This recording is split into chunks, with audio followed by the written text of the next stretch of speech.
Alors, qu'est-ce qu'un doigt à ressaut? Bon, très bonne question. Le doigt à ressaut, parfois d'ailleurs appelé communément doigt à ressort par les patients, en fin de compte, c'est une tendinite des tendons fléchisseurs des doigts longs et du pouce.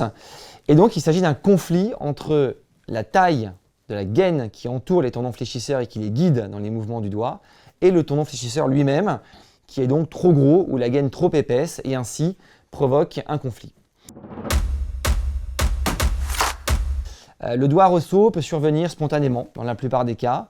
Et puis parfois, effectivement, le fait d'avoir un travail manuel intensif ou certaines maladies inflammatoires rhumatismales ou alors le diabète par exemple, peuvent être des facteurs de risque d'apparition du doigt à ressaut. Néanmoins, n'importe qui peut présenter un doigt à ressaut.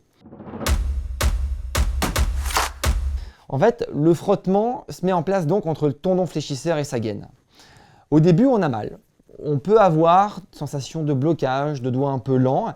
Et puis, lors de son accentuation, on peut voir apparaître des ressauts avec un doigt qui reste bloqué, notamment lorsqu'on porte un sac de course un peu lourd. Et soit le blocage disparaît tout seul, soit on remet son doigt avec l'autre main. Et donc, le blocage se situe sur l'articulation du milieu, appelée interphalangienne proximale, entre la première et la deuxième phalange. Les doigts, également les plus touchés, peuvent orienter sur cette pathologie, notamment le majeur, l'annulaire et le pouce. C'est un diagnostic qui est clinique. Clinique, ça veut dire qu'on n'a pas forcément besoin d'examen complémentaires pour le diagnostiquer. Parfois, on peut effectivement, en cas de doute, faire une échographie par un radiologue ou même une radiographie qui vont permettre de montrer une inflammation autour de la gaine du fléchisseur. Et la radiographie peut, dans ce cas-là également, être utile dans le diagnostic de l'arthrose qui peut, dans certains cas, donner des raideurs et un blocage.